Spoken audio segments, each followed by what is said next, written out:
मैं सुधांशु मिश्रा अपने चैनल मिश्रा जी के माध्यम से आप सभी श्रोतागण को चंदन वंदन और अभिनंदन।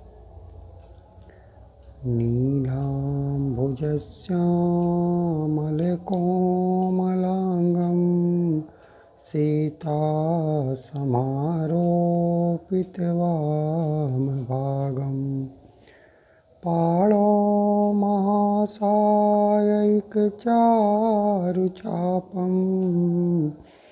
नमामि रामं रघुवंशनाथम्। नमामि रामं रघुवंशनाथम्।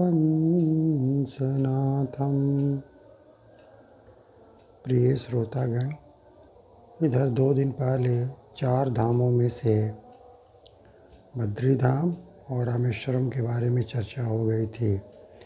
आज हम द्वारिका धाम के बारे में चर्चा करने जा रहे हैं। द्वारिका धाम जो है वो चारों धामों में से एक है।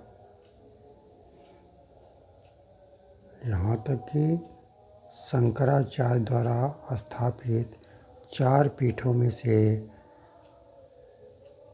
शारदा पीठ भी यहीं अवस्थित है। द्वारिका धाम द्वापर का प्रतीक है, श्रद्धा का केंद्र है।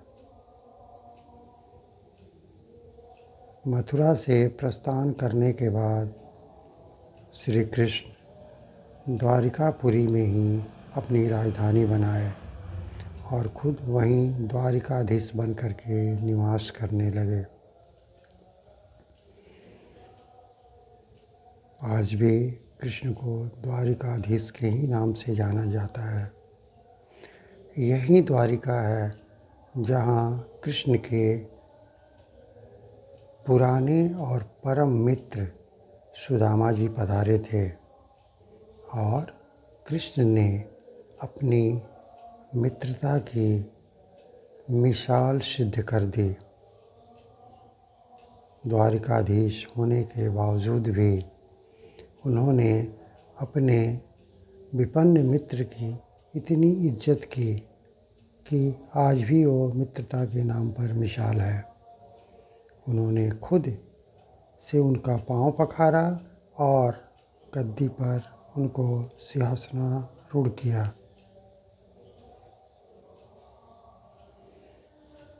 बाद में द्वारिका नगरी को उन्होंने समुद्र में डुबो दिया, जिसका कि अवशेष कभी कभी सुनने में आता है कि दिखाई देता है, लेकिन साक्षात वो दिखाई नहीं देता।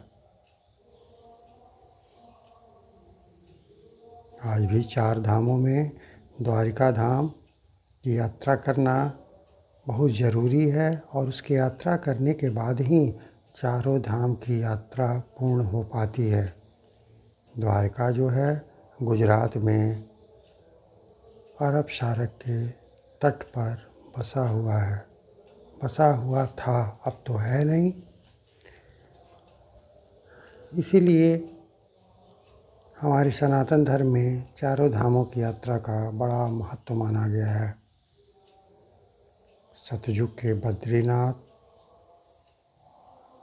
त्रेता के रामेश्वरम, द्वापर के द्वारिका और कल जिसकी चर्चा होगी वो होगा कलयुग के प्रतिनिधि श्री जगन्नाथ धाम।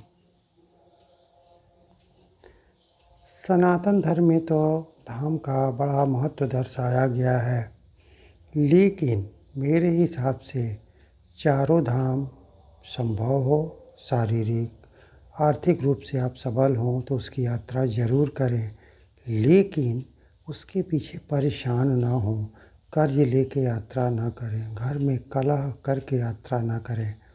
यदि आपका मन पवित्र है, हृदय निश्चल है, यदि आपकी वाणी में मिठास है और व्यवहार कुशल हैं, लोक कल्याण